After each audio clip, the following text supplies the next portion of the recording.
అబ్బా ఇదేం కరమరా స్వామి, అబ్బాబ్బాబ్బాబ్బా పొద్దున్నే లేచానే అటా పోదామని బయటకు వచ్చి అమ్మ గాలి ఎట్లా మనిషిని దుబ్బుకొని పోతుంది. గాలి దుమ్మితో నా వెనకాల ఉంది కదా, అంతా దుమ్మే. దగ్గర ఉంది కాబట్టి చెట్టు కనపడుతుంది, లేదా కనపడావు. గాలికి కొట్టుకొని పోయినట్టుంది మనిషి ఎడారిలో. భయంకరంగా సిటీలో ఎట్టుందో గాలి తెలియదు, కానీ ఏడైతే మాత్రము ఎడారిలో పిచ్చగా ఉంది గాలి. దుబ్బుతుంది మనిషిని, బయట పోవా అని తట్టుకుంది గాలి.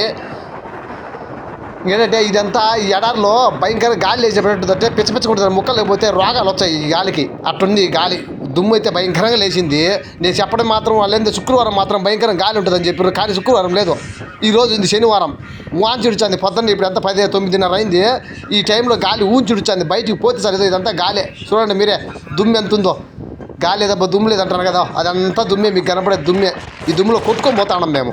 భయంకరంగా అంటే ఎంత భయంకరంగా అంటే అంత భయంకరంగా ఉంది గాలి. ముక్కలకు మాస్క్ లేక టీషర్ట్ తీసుకొని ముక్కులు పెట్టుకుని ఏం చేద్దాం, అటా పోయి రావాలి కదా బయటికి పోవడం ఇబ్బంది కదా.